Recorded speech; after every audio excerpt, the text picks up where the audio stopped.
தென்றல் வந்து என்னை தொடும். கண்டிப்பாக உங்களை தென்றல் தொடணும்னா இந்த தென்றல் கேஃப் நீங்கள் வந்தாகணும். இது வந்து நம்ம திருநெல்வேலி தென்காசி ரோட்டில் அமைஞ்சிருக்கு. தென்றல் மட்டும் இல்லை, தென்காசி சாரலும் இங்கே வந்து தொடங்குற டைமில், சீசன் தொடங்குற டைமில் இப்படி ஒரு இடத்துல உட்காந்து நீங்கள் சாப்பிட்டீங்கன்னா கண்டிப்பாக நீங்கள் லக்கி பர்சன் தான். 5 ஸ்டார் ஹோட்டலில் நீங்கள் ஏசியில் உட்காந்து சாப்பிட்றத விட ஈவினிங் 6 மணிக்கு மேலே இப்படி ஒரு ஓப்பனான பிளேஸில் உட்காந்து அந்த இயற்கை காற்றில் சாப்பிட்றது, டீ குடிக்கிறது, அதெல்லாம் ஒரு வேறு லெவல் ஃபீலிங் தான். அது உங்களுக்கு வேணும்னா நீங்கள் வர வேண்டிய இடம் தென்றல் கேஃபே. இங்கே டீ மட்டும் இல்லை, குழந்தைகளுக்கு வந்து விளையாடுறதுக்காக சீசா, சறுக்கு, ஜம்பிங் அந்த மாதிரி கேம்ஸ் வச்சுருக்காங்க. குடில் மாதிரி 2 செட்டப் போட்டு லைட்டிங் நல்லா போட்டிருக்காங்க. ஸ்பேசியஸான இடம். அது இல்லாமல் ப்ரொஜெக்டரில் படம் வேறு ஓடிக்கிட்டு இருக்கு. இப்போதைக்கு ஐபிஎல் ஓடிக்கிட்டு இருக்கு. டெலிவரி கூட உங்களுக்கு பண்ணுறாங்க. உள்ளே வந்தீங்கன்னா இதுதான் இன்டீரியர் வியூ. இன்டீரியர் வந்து நல்லா அழகாகவே பண்ணியிருக்காங்க, லைட்டிங்லாம் நல்லா போட்டு. இங்கே உங்களுக்கு டீ, ஸ்நாக்ஸ், கூல்ட்ரிங்க்ஸ் அந்த மாதிரி எல்லாமே வச்சுருக்காங்க. ஃபாஸ்ட் ஃபுட் கூட இங்கே பண்ணி கொடுக்குறாங்க.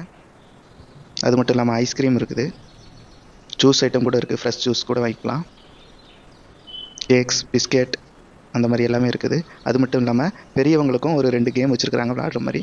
இந்த கேரம் மாதிரி இருக்குது, நம்ம அந்த கேம் ஒன்று, அப்புறம் சாக்கர் ஃபுட்பால் கேம் மாதிரி ஒன்று இருக்குது. ஸோ கண்டிப்பாக நீங்கள் ஒன் டைம் வந்து விசிட் பண்ணி பாருங்கள் ஃப்ரீயாக இருக்கும்போது. நன்றி, வணக்கம்.